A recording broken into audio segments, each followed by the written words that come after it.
신약성경 마가복음 6장 1절서부터 13절까지의 말씀입니다. 신약성경 62쪽에 있습니다.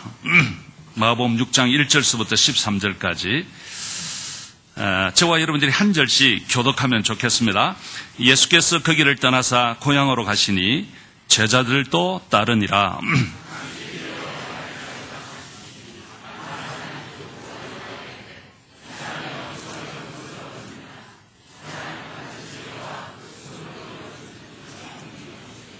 이 사람이 마리아의 아들 목수가 아니냐, 야고보와 요셉과 유다와 시몬의 형제가 아니냐, 그 너희들이 우리와 함께 여기 있지 아니하냐 하고 예수를 배척한지라.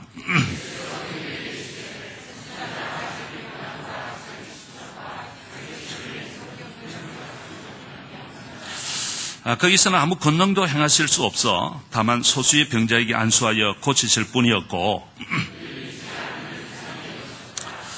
이에 모든 촌에 같이 하십시다. 이에 모든 촌에 두루 다니시며 가르치시더라. 12 제자를 부르사 둘씩 보내시며 더러운 귀신을 제어하는 권능을 주시고,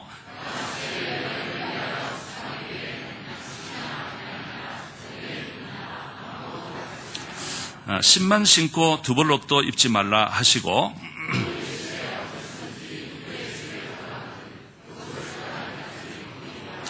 어느 곳에서든지 너희를 영접하지 아니하고 너희 말을 듣지도 아니하거든 거기서 나갈 때에 발 아래 먼지를 떨어버려 그들에게 증거를 삼으라 하시니, 같이 읽을까요? 많은 귀신을 쫓아내며 많은 병자에게 기름을 발라 고치더라. 아멘.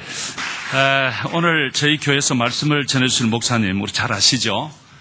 우리 선교지에서 지금 열심히 선교사에게 매진하고 계시는 우리 서대경 선교사님이신데, 오늘이 우리 내년도 2014년도 우리 선교헌금 작정하는 주일이에요.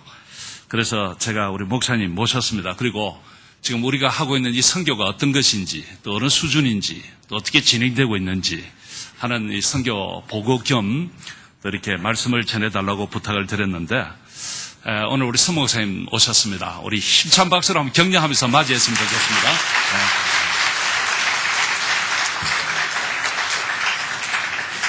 좋으신 하나님을 찬양합니다. 선교 영업하러 왔습니다. 과학의 기초는 가설입니다. 한 가지 가설을 가지고 이 가설이 맞는지 안 맞는지를 수백 번, 아니 수천 번 실험을 통해서 한 가지의 가설이 증명이 되면 그것이 과학적인 이론이 됩니다. 인생도 마찬가지입니다. 모든 사람들은 자기만의 가설이 있습니다. 인생을 어떻게 하면 성공할 수 있을 것이다 라는 가설을 세우고 그 가설을 이루어내기 위해서, 증명하기 위해서 평생을 달려가는 것이 사람입니다. 왜 그럴까요? 왜 사람은 한 가지 가설을 가지고 열심히 달려갈까요? 그 이유는요, 이 세상에 자기를 알려야, 또 이 세상에서 성공하면 자기의 이름이 나타나기 때문에 사람들은 모두 다 그 한 가지 가설을 가지고 최선을 다해서 달려갑니다. 1920년도에 미국 스탠포드 대학에 있는 루이스터만이라는 교수가 심리학 교수입니다. 한 가지 가설을 세웠습니다. 사람이 똑똑하면 인생에 성공할 수 있을 것이다. 그래서 25만 명 중에 사람들을 선별해서 IQ가 135가 넘는 천재들 1521명을 찾아가지고 3대에 걸친 1920년부터 1970년까지 70년 동안 3대에 걸쳐서 이 사람들이 어떻게 인생을 성공하는지를 추적 조사해서 이 가설을 증명해 보고자 했습니다. 어떻게 되었을까요? 다 죽었어요?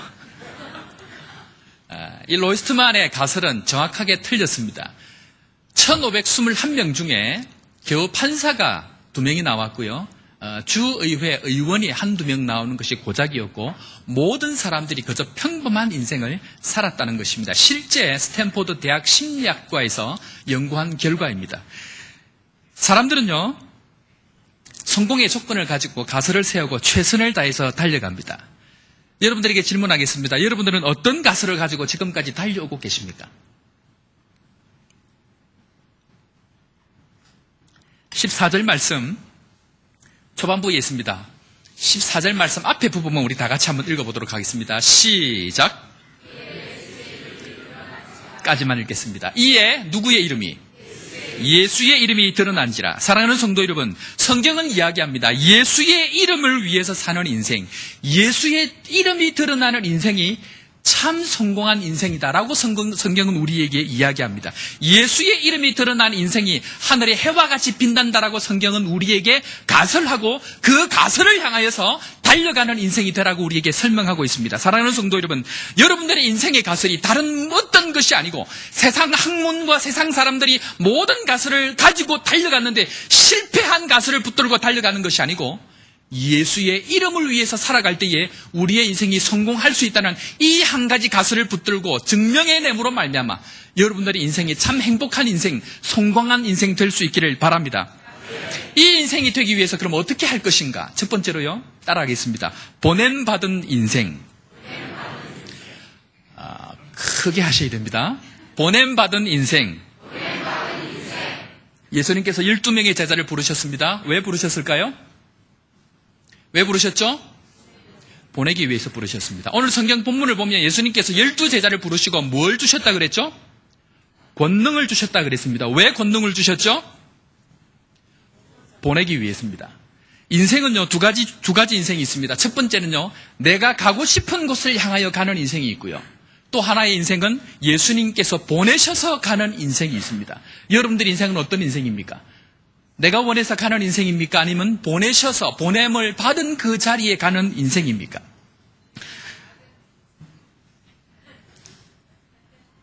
올 한 해 2013년 여러분들 선교지에 오셔서 구역들마다 오셔서 또 주님께서 말씀하신 그 명령에 따라 보냄을 받아서 선교지에 오셔서 수많은 은혜를 끼쳐주신 것 진심으로 감사합니다. 좀 인생이 살기 힘들고요. 우리 아이가 우리 남편이 내 속을 썩이고요. 또 내가 원하는 뜻들이 이루어지지 않는다 할지라도 여러분께서 예수님께서 보내셔서 보낸 그 자리에 있는 것만으로도 올해 여러분들 성공한 인생인 줄 믿으시기를 바랍니다. 여러분들 오셔가지고요, 선물도 정성으로 싸주셨고 또 어떤 교회는 텐트도 사주시고요, 어떤 교회는 양철교회도 지어주시고 어떤 교회는 이 전기가 없는 지역에는 발전기도 사주셨고요. 이렇게 해서 우리 선교지 이 교회들이, 사역자들이, 성도들이 큰 은혜를 많이 받았습니다. 그러나 정작 하나님 앞에 축복받은 인생은 여러분들입니다. 왜 그럴까요? 여러분들은 주님께서 보내셔서 보낸 그 자리에 있었기 때문에 그것이 진정한 축복의 인생이라는 것을 믿으시는 여러분들 될 수 있기를 바랍니다. 교회를 조금 소개하려고 합니다. 방송실에 아침에 제가 영상을 드렸는데요. 몬스터로스 교회입니다. 제일 먼 곳에 있는데요. 특별히 하나님 은혜를 주셔서 가장 먼 곳에 있는 교회인데 여기서 가려면 거의 3시간 반, 4시간을 가야 되는데요. 마침 잘 맞아서 여러분들이 구역에 오셔서 큰 또 잔치를 해주시고 또 교회 소문을 많이 내주셔가지고 지금 저 교회가 작아졌습니다. 그래서 지금 의자가 80개 있는데 모자라가지고 지금 50개를 더 사야 됩니다. 뿐만 아니고 지금 교회가 작아가지고 교회를 또 확장해야 되는 어려움들이 있습니다. 헌금 많이 하시기 바랍니다. 뿐만 아니고 우리 사역자가 열심으로 고아 아이들을 또 케어하기 위해서 농사를 또 지으려고 땅을 다 이렇게 트랙터로 밀어가지고 제가 돈을 하나도 지원을 안 했습니다. 자기들끼리 헌금해가지고 땅을 다 밀어갖고 거기에 씨를 뿌리는데 씨값을 좀 도와달라고 그래갖고 이제 씨만 지난주에 사주고 지금 농사도 진행하면서 얼마나 아름답게 자라는지 모릅니다. 여러분들이 오셔서 그렇습니다. 하나님께서 보내신 곳에는 하나님의 역사가 있다는 것입니다. 도롱국 교회입니다.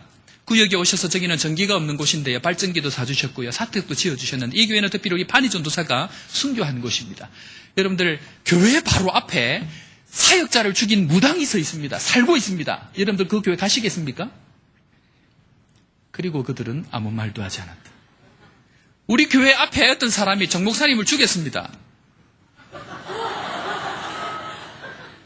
남의 아픔을 그렇게 기쁨으로 여기 말기를 바랍니다. 그런데 여러분들이 그 사람이 지금 앞에 살고 있는데 날마다 총을 들고 있는데 이 교회 오시겠습니까? 도롱국 성도들은요, 사역자가 총 맞아 죽었는데도 그 무당이 집 앞에 살고 있는데도 불구하고 아무도 흩어지지 아니하고 그 자리를 끝까지 지키고 있습니다. 하나님께서 이 교회를 축복하셔서 지금까지 주일학교 아들과 80명의 성도들이 아무도 흩어지지 아니하고 더 열심히 사역자가 왔을 때에 자기들 돈을 내어서 며칠 일당을 모아가지고 각자 다 돈을 내어서 사역자, 이 어려운 것에 왔다가 잔치를 벌이는 성도들이 이 성도들입니다. 왜 그럴까요? 여러분들이 기도를 보내고 마음을 보내고 물질을 보내고 여러분들이 오셔서 격려하는 그 격려 때문에 이들이 흩어질 수 없더라는 것입니다. 계속해서 기도해 주시는 여러분들 될 수 있기를 바랍니다. 윗뱅크 교회입니다. 우리 샘 목사님이 일대 교회 사역자인데요. 지금까지 25명 이상의 사역자들을 우리 샘 목사님들이 저와 함께 잘 케어를 하고 있습니다. 몇 년 전에 여러분들 유치원 지원해 주셨죠? 처음 시작할 때 10명밖에 안 됐는데 지금 40~50명으로 유치원생들이 늘었습니다. 뿐만 아니고 샘 목사님이 전체 우리 사역자들을 잘 관리하면서 사역을 열심히 잘 하고 있습니다. 하나님 앞에 지금까지 우리 1대 목사죠. 처음으로 우리가 함께 사역했던 사역자인데 도망가지 않고요. 우리 샘 목사 정도 학력이 되면요. 일반 사회에 나가면 돈 많이 법니다. 그런데도 버리지 아니하고 도망가지 아니하고 저희들과 함께 사역하는 것만 해도 감사한데 목숨 걸고 사역하고 있습니다. 다른 사역자들 개척하면요. 이 사역자가 자기 돈에서 한 달에 500란드씩 빼가지고 그 사역자들 후원하고 있습니다. 얼마나 감사한지 모릅니다. 신실하게 여러분들 후원해 주셔서 지금까지 잘 사역을 하고 있고요. 주일날 한 70~80명 정도 이 교인들이 모이고 있고 또 여러분들 계속 또 격려해 주셔서 샘 목사가 매일 여러분들을 통해서 힘을 얻는 그런 가운데 있습니다. 계속해서 기도해 주시길 바랍니다. 오기수 교회입니다. 특별히 우리 도고다니 목사님 통해서 여러분들이 지금까지 이렇게 후원해 주셔서 목사 안수를 받았는데요. 우리 윗뱅크 교회는 남천교회가 후원을 해가지고 있는 건물을 샀고요. 오기수 교회는 여러분들이 헌금을 해가지고 교회 건물과 또 사택을 직접 건축을 해가지고 지금까지 오고 있는데 우리 토고자니 목사는 사역자를 키우고 훈련하는 것에 굉장히 탁월한 은사가 있습니다. 그래서 특별히 이라크 교회지요. 지금 이 땅을 다 받고 지금 이미 사택도 짓고요. 그 다음에 양철 교회도 지금 이제 플로어만 지금 하면 됩니다. 바닥만 지금 이제 하면 되는데 한 1~2주가 되면 다 완성이 됩니다. 넓은 땅을 받았습니다. 그 사역자를 구반의 전도사를 직접 훈련시키고 키워가지고 저와 함께 지금 교회를 개척을 하고 있습니다. 하나님께서 또 오기수 교회를 통해서 제2, 제3의 교회들을 세워갈 줄로 믿고 변함없이 기도해 줄 수 있는 여러분들 될 수 있기를 바랍니다. 벌써 이라크 교회는 한 40~50명이 모입니다. 아직 교회가 형성이 이미 안 됐는데도 가정에서 지금 모이고 있는 그런 가운데 있기 때문에 하나님 앞에 기도에 또 지원들이 필요하다 생각이 됩니다. 다음은 베레나 교회입니다. 베레나 교회는요, 이거는 이라크 교회고요. 이라크 교회 이미 양치를 다 지은 교회고요. 이라크 교회 양치를 짓기 전에 텐트 모습입니다. 베레나 교회는요, 제일 처음에 우리가 지었던 이제 건물인데요. 우리 샘 목사님이 사역을 하다가 샘 목사는 또 개척을 하면서 윗뱅크로 빠졌는데 저 교회도 굉장히 오래된 교회인데 추장이 지금 아직도 관리하고 있고 굉장히 열악한 지역입니다. 사람들을 키워놓으면 사람들이 또 도시를 나가기 때문에 교회가 자꾸 이렇게 빠져나가는 어려움들이 있습니다. 지역이 워낙 열악하기 때문에 한 70~80명 정도 지금 모이고 있는데 우리 필리 전도사가 최선을 다해서 지금 하고 있습니다. 그래서 이번에 구역에 오셔가지고 교회를 다시 리모델링 하기 위해서 페인트를 칠하라고 또 후원을 해주셔가지고 아마 내년에 여러분들 오시면 좋은 교회로 또 볼 수 있겠다 싶은 생각이 듭니다. 그 다음은 워터발 교회입니다. 지금 텐트로 진행을 하고 있는데요. 여러분들 후원해 주셔가지고 건축이 지금 진행이 되고요.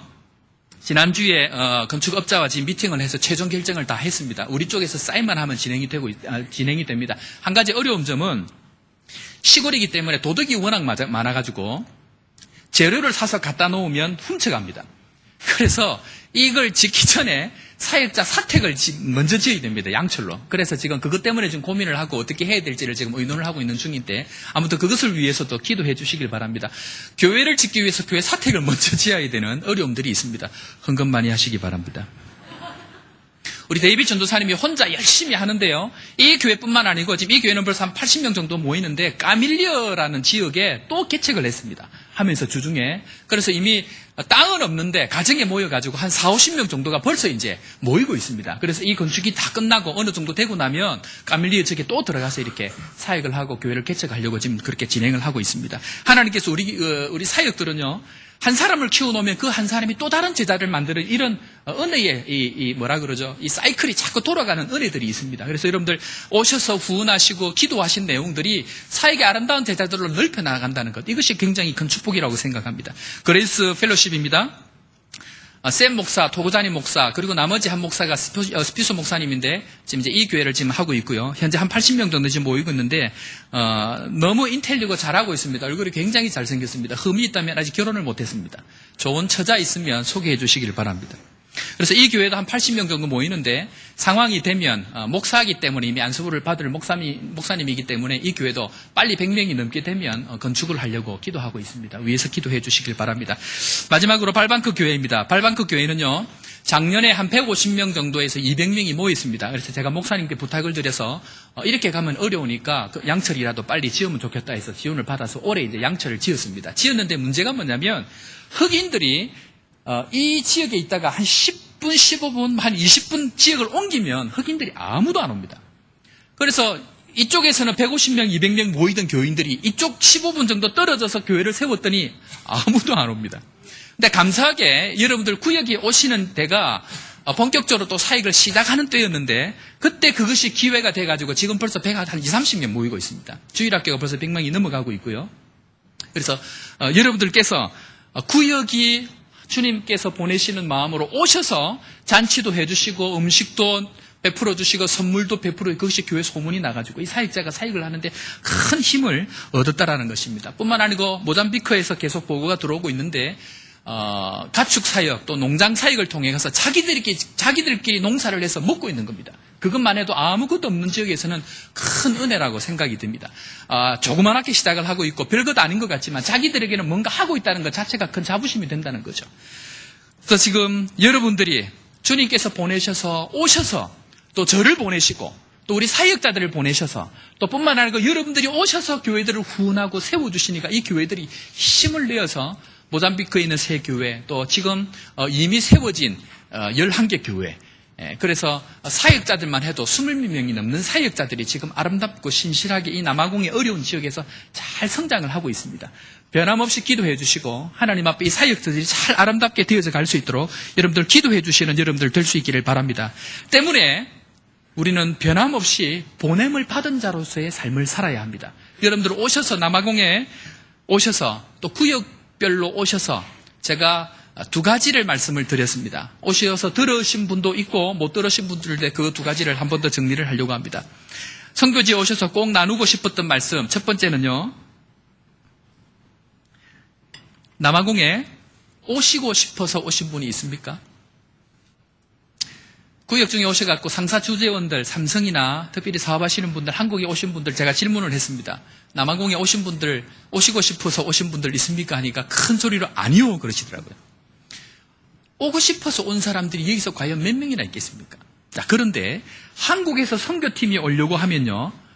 7일에서 10일 오려고 하면 개인당 300만 원을 내놔야 됩니다.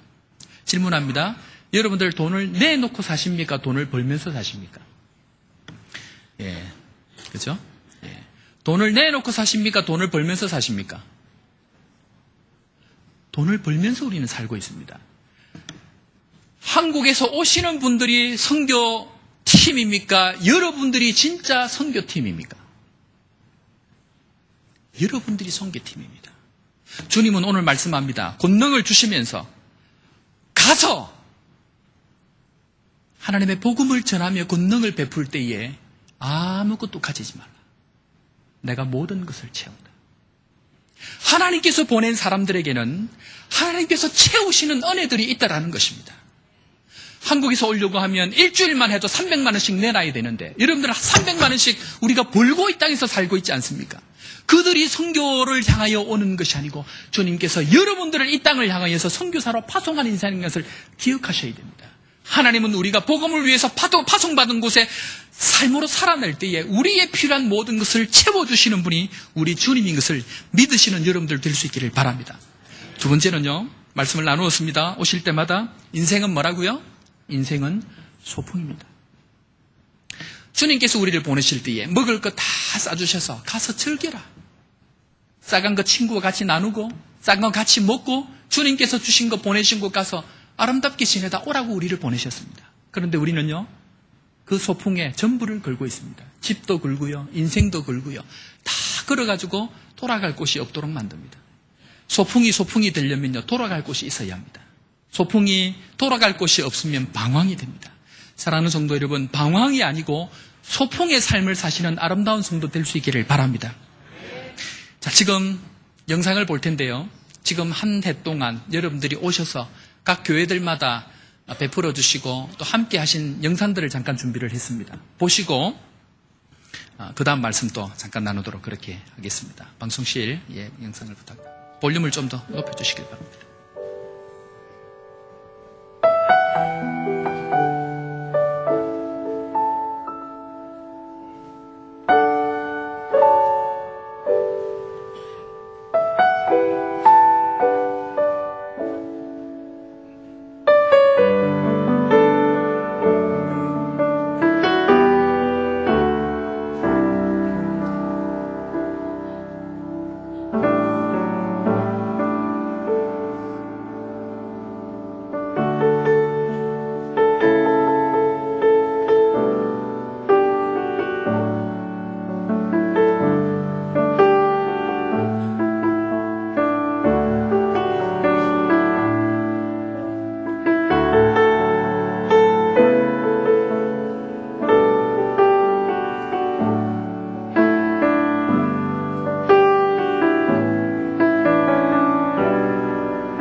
인생은 뭐라고요? 소풍 가던 인생에 여러분들 구역마다 다 오셔서 또 하나님께서 이 땅에 보내신 사명들을 완수하기 위해서 선교를 위해서 기도해 주시고 후원해 주신 여러분들을 진심으로 감사합니다. 여러분들은 제가 걱정이 되시죠? 어떻게 선교제를 다니는지 안전이 걱정이 되고 어떻게 선교를 잘 하는지 걱정이 되실 것입니다. 진심으로 저는 저보다 여러분들이 걱정이 됩니다. 인생을 소풍처럼 살지 않고요. 방황하는 분이 많은 것 같습니다. 그러나 어렵고 힘든 가운데서도 여러분들 올 한 해 동안 최선을 다해서 하나님 보내시는 곳에서 힘을 내서 달려와 주신 것 감사합니다. 우리 그렇게 한번 인사하겠습니다. 옆에 분들. 예수의 이름이 드러나는 인생으로 삽시다. 힘차게 한번 더 하겠습니다. 예수의 이름이 드러나는 인생으로 삽시다. 자, 여기까지 하고 마칠까요, 이제? 좋다고 하시는데, 이제 반쯤 왔는데 제가 지금 고민입니다. 끝을 낼지 가야 할지. 짧게 하겠습니다. 예수의 이름으로 살기 위해서요, 우리가 어떻게 해야 할까요? 한번 따라하겠습니다. 불편하게 살아야 합니다. 예수님께서 파송을 하시면서 주신 것이 무엇입니까? 권능입니다. 예수님께서는 파송을 하실 때에 우리가 먹고 살 수 있는 모든 권능을 다 주셨다는 것을 전제로 합니다. 그리고 두 벌 옷을 가지지 말며 전대를 차지 말며 돈을 가지지 말며 무슨 말입니까? 불편하게 살아라는 것입니다. 인생은요, 불편하게 살아낼 때에 거기에 하나님의 권능을 통해서 예수의 이름이 드러나게 된다라는 것입니다. 오늘 말씀에 명령하시되라고 이야기하면서 이것도 가지지 말고 저것도 가지지 말라고 합니다. 여기서 이야기하는 명령은요, 귀신을 쫓아낼 때에 예수님께서 하셨던 그 단어를 정확하게 그대로 쓰고 있습니다. 파랑겔로라는 단어인데요. 이것은 귀신을 향하여서 거기에서 나오라라고 이야기하는 명령을 말씀하실 때에 하셨던 그 단어로 너희들은 불편하게 살아라고 명령하고 계신다는 것입니다. 여러분들, 권능의 비밀이 무엇일까요? 우리의 삶 가운데 권능을 유지할 수 있는 비밀은요, 불편함입니다. 왜 우리의 삶 가운데 예수 그리스도의 권능이 드러나지 않는가? 불편하게 살지 않아서 그렇습니다. 권능의 반대말은요, 불편함입니다. 무능의 같은 말은요, 편안함입니다. 우리의 삶이 자꾸 편안함을 추구하다 보면요, 우리의 삶 가운데에 이미 주셨던 하나님께서 채우시는 은혜를 경험하지 못하더라는 것입니다. 제자들이 불편함으로 살아날 그때에 어떤 일이 일어나는가? 예수의 이름이 드러난지라.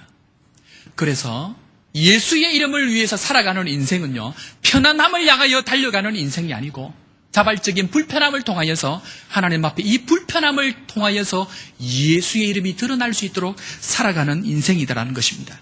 사랑하는 성도 여러분, 하나님 앞에서 불편한 인생 살아갈 수 있기를 바랍니다. 지금까지 최선을 다해서 살아오셨지만 그러나 주님은 우리에게 더 요구하고 계십니다. 더 불편한 삶을 살아라.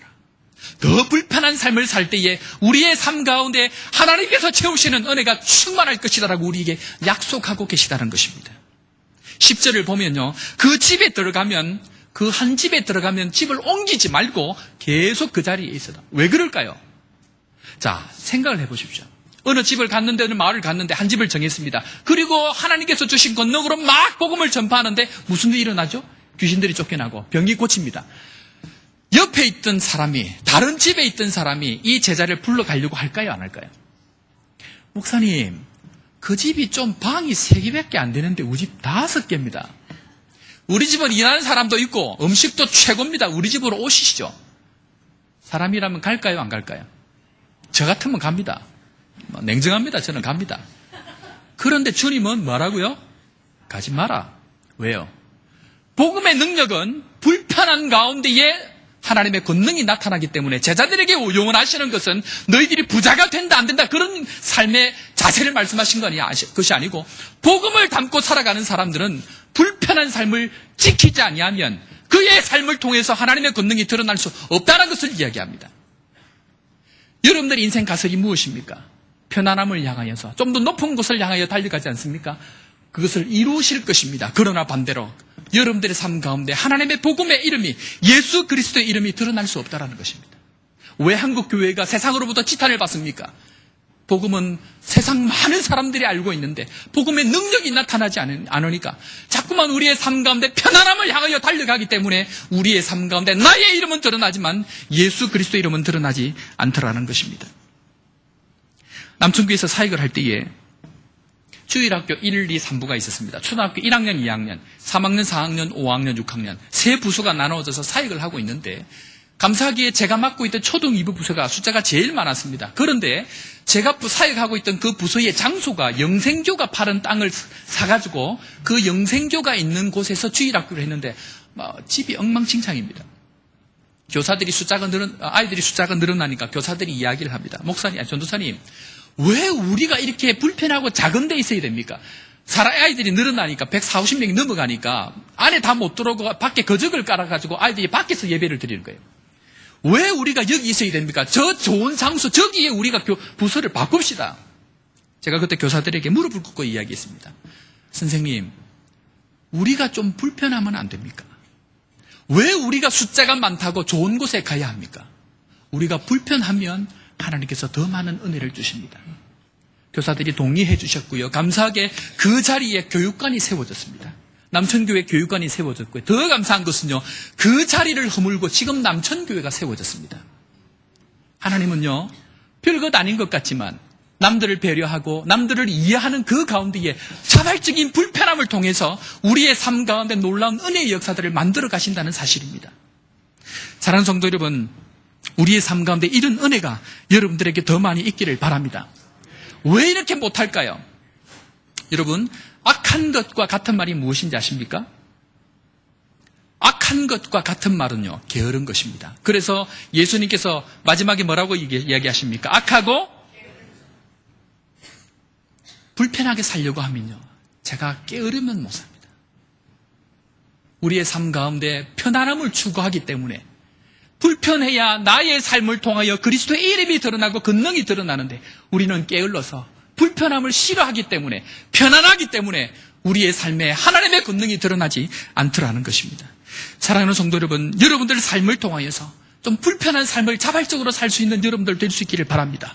예수를 믿어가면 믿어갈수록 편안함이 내 삶에 묻어나는 것이 아니고 불편한 삶을 통하여서 예수 그리스도의 이름이 여러분들 삶 가운데 일어날 수 있기를 바랍니다. 그리고 마지막으로는요, 한번 따라하겠습니다. 감동을 주는 인생. 감동을 주는 인생.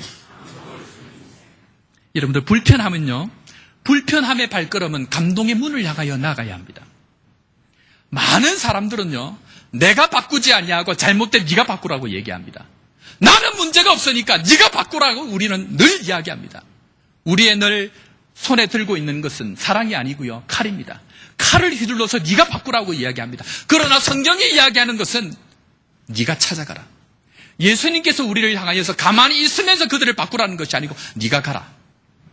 죽어가는 사람, 아픈 사람, 귀신 들린 사람, 인간 쓰레기 같은 사람들을 찾아가서 그들에게 복음을 전하라. 그들의 입장에서는 감동입니다. 나 같은 사람을 찾아와서 고쳐주고, 나 같은 사람을 찾아와서 어루만져주고, 나 같은 사람을 만져주는 이런 사람, 그런 사람을 경험할 때에 내 삶 가운데 감동이 일어나더라는 것입니다. 최근 의학적으로 발견된 것이 있습니다. 다이돌핀이라는 호르몬이 우리 몸에 있습니다. 엔돌핀을 아실 것입니다. 이 다이돌핀은요, 엔돌핀의 4000배에 해당하는 효과가 있습니다. 그런데 이 다이돌핀이 언제 우리 몸 가운데 생성이 되느냐면요, 감동받을 때입니다. 이 감동을 받을 때에, 찬양을 할 때에, 하나님의 말씀을 들을 때에, 사람들로부터 작은 감동을 받을 그때에 엔돌핀의 4000배가 해당되는 놀라운 호르몬이 발생함으로 암을 죽이고 새로운 힘을 느낄 수 있는 은혜를 경험한다는 것입니다. 예수님께서 우리를 향하여서, 세상을 향하여서 너는 무엇이 잘못됐고 너는 무엇이 잘못됐고 라고 말씀하셨지만, 그러나 자기의 삶을 십자가에 모두 다 드림으로 말미암아 우리의 삶 가운데 감동으로 찾아오신 예수님께서 오늘 이 시간 인간 쓰레기 같은 사람들을 향하여서 너희들이 가라! 그들을 향하여서 고쳐주고 싸매주고 안아주고 온 세상이 다 포기한 사람들 너희들이 감동으로 말미암아 인생을 바꾸라고 우리에게 이야기합니다. 우리에게 무엇이 문제입니까? 보는 눈은 있어서 이 사람은 이것이 문제고, 보는 눈이 있어서 이 선교사는 이것이 문제고, 보는 눈이 있어서 이 목사는 이것이 문제라고 날마다 우리가 그들을 향하여 지적하지만 정작 그들의 부족함을 채우지 못하고 그들의 정작 약함을 감싸 안지를 못하고 그들의 삶 가운데 찾아가서 감동을 주셨던 제자와 예수님처럼 우리의 삶 가운데 감동으로 달아가는 헌신된 삶의 모습들이 우리에게는 없었다라는 것입니다. 사랑하는 성도 여러분, 우리에게 필요한 것은 지적하는 사람이 아닙니다. 사랑하는 성도 여러분, 우리에게 필요한 것은 너는 무엇이 잘못됐다라고 이야기하는 것이 아닙니다. 그의 약함을 보았으면 그의 밑바닥에 내려가서 그들을 감싸 안을 수 있는, 그들의 삶을 나의 삶을 통해서 감동시킬 수 있는 하나님 앞에 헌신된 마음으로 나아가기를 원한다는 것입니다. 왜 우리의 삶 가운데 은혜가 없습니까? 왜 우리의 삶 가운데 권능이 나타나지 않습니까? 날마다 편안함을 추구하는 것이, 날마다 높아지는 것이 내 인생의 높은 가설이를 세우고 그 가설을 향하여서 날마다 달려가는 편안함을 추구하며 달려가는 우리 인생 아닙니까? 예수 그리스도께서 우리를 향해 말씀합니다. 불편함을 감싸 안고 감동의 삶을 주기 위해서 그들 밑으로 들어가라. 제자들을 보내셨던 사람들, 인간 쓰레기 같은 사람들, 제자들을 보내셨던 사람들, 모든 세상 사람들이 다 포기한 사람들, 세상이 다 외면한 사람들, 그들을 향하여서 가라. 그들을 향하여서 지적하지 말고 비판하지 말고 그들의 약함을 내 삶을 통해서 안아주면 안 되겠니? 너의 삶을 통하여 감동 주면 안 되겠니? 주님께서 오늘도 우리에게 감동 주는 인생으로 우리를 부르셨습니다. 주님은 한 번도 우리를 향하여서 지적하신 적이 없습니다. 지적하셨습니까? 그러나 주님은 십자가에 달리셔서 우리의 삶을 감동으로 인도해 주셨습니다. 온 한국 교회가 비판합니다. 온 사람들이 목사를 향하여 시기합니다. 저 목사는 이것이 문제이고, 저 사역자는 이것이 문제이고, 저 담임 목사는 이것이 문제이고, 저 선교사는 이것이 문제라고 온 세상이 다 얘기하지만 본인도 어쩔 수 없이 살아갈 수밖에 없는 그 연약함을 가지고 살아가는 사역자를 향하여서 감동의 마음으로, 섬기는 마음으로 다가오는 사람은 단 한 사람도 없더라는 것입니다.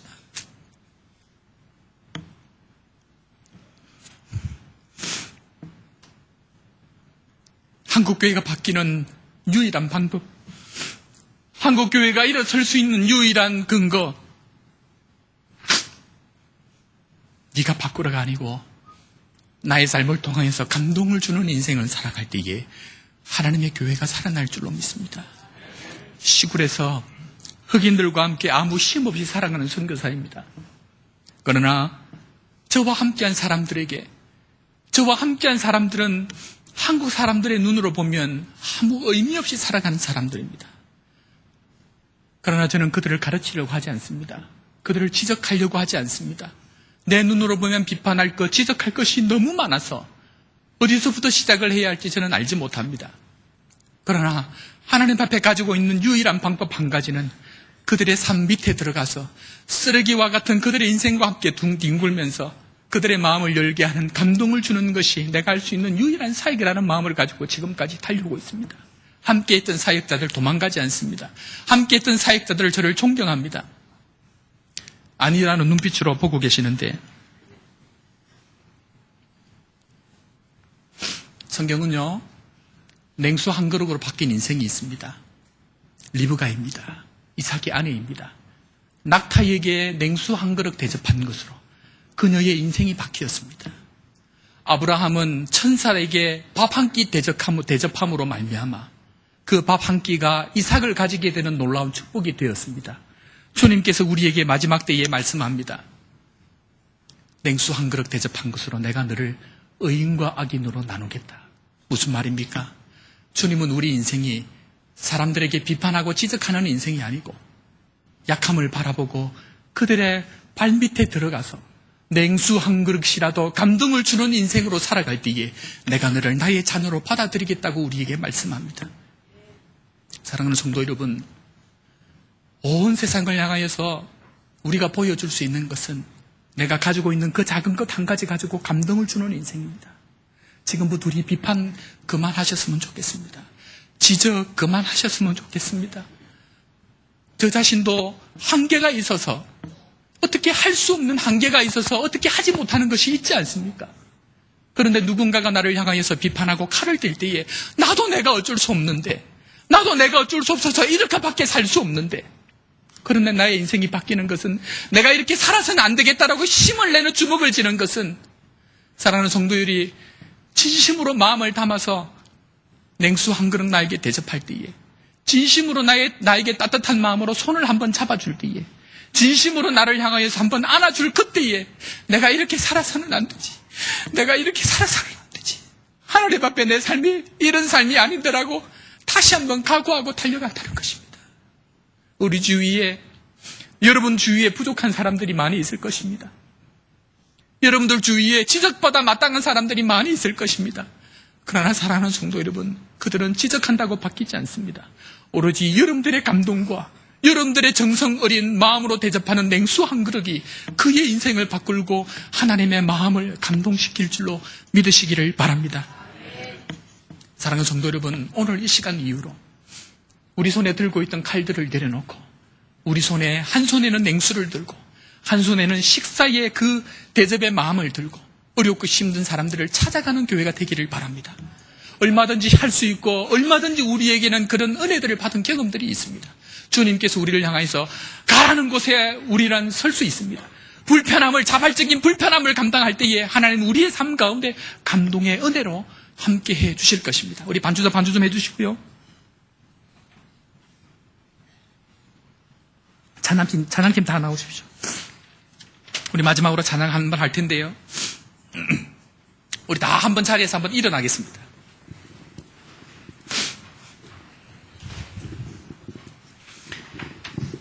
우리 하나님 한 번도 나를 실망시킨 적 없으시고 우리 찬양할 텐데요. 제가 이 설교를 준비하면서 계속 이 찬양이 마음 가운데 있었습니다. 하나님 단 한 번도 나를 실망시킨 적 없으신데 우리는 날마다 내 손에 감동이 아니고 칼을 들고 남을 향하여 찌르하고 남을 향하여 찔렸던 우리의 연약한 삶임에도 불구하고 변함없이 나를 채우셨던 그 하나님의 신실함을 이 시간 찬양함으로 말미암아 감동으로 다시 한번 하나님 앞에 나아갈 수 있는 은혜가 있기를 원합니다. 하나님 한 번도 나를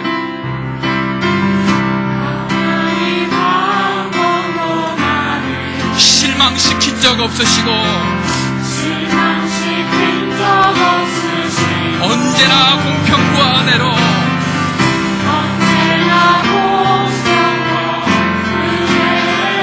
나를 지키셨습니다. 주님은 어떤 분입니까? 믿음으로 외치길 바랍니다. 주님은 어떤 분입니까? 주님이 약속합니다. 염려하지 마십시오. 내 너를 떠나지도 주님이 약속합니다. 내 너를 버리지도 않으리라. 약속하셨던 주님, 주님은 약속을 지키십니다. 약속의 하나님, 이후로도 변함없이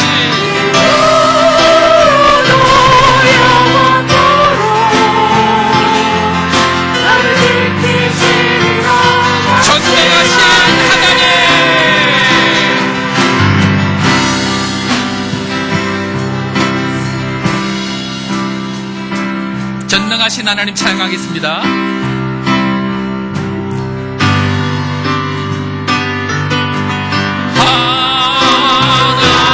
하나님 찬양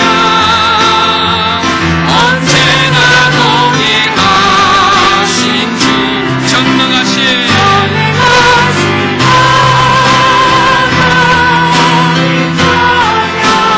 영원히 다스리네 믿음으로